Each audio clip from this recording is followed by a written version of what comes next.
Ce village, niché au cœur d'un vallon entouré de forêts, est un puzzle d'histoire, avec des éléments anciens qui donnent à la commune un visage de caractère, mais aussi des bâtiments plus récents, notamment des habitations. Bien, Rangvo a du charme parce que sa situation géographique le place dans la vallée de la Fensch, mais n'en a pas beaucoup les caractéristiques telles qu'on les connaît, c'est-à-dire vallée industrielle, vallée minière. Nous sommes ici dans un cadre verdoyant, entouré de forêts, de collines et avec un esprit villageois qui est très préservé. Et cet esprit villageois préservé est aussi lié à l'histoire des lieux, évidemment.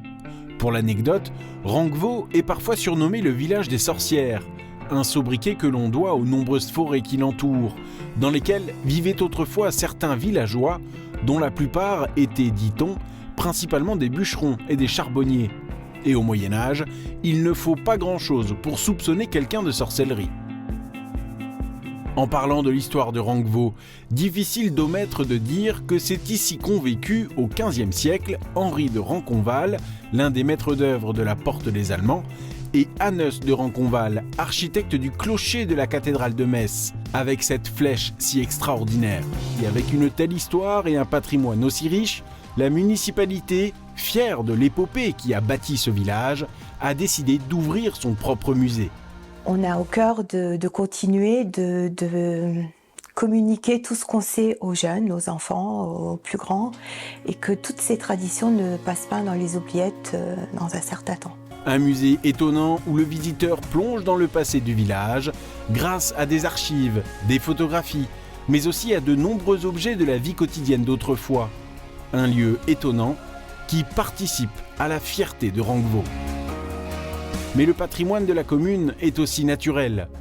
Tout autour de la vallée dans laquelle se trouve le village, des sentiers parcourent les plaines et les forêts. Et pour conclure cette visite, en compagnie de Dominique, adjointe au maire, je vais maintenant découvrir la vue sur Rangvo qu'offre la colline du Cherby. Oh waouh! Eh oui! Ah, c'est magnifique! Vous avez devant vous Rangvo au fond d'un vallon.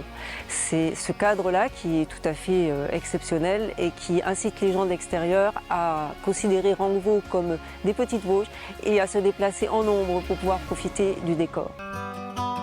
La commune, qui couvre 300 hectares, a d'ailleurs la particularité d'être pourvue de 3 spécificités naturelles, avec des pelouses calcaires, une zone humide et une zone froide, avec à chaque fois la faune et la flore qui s'y rattachent.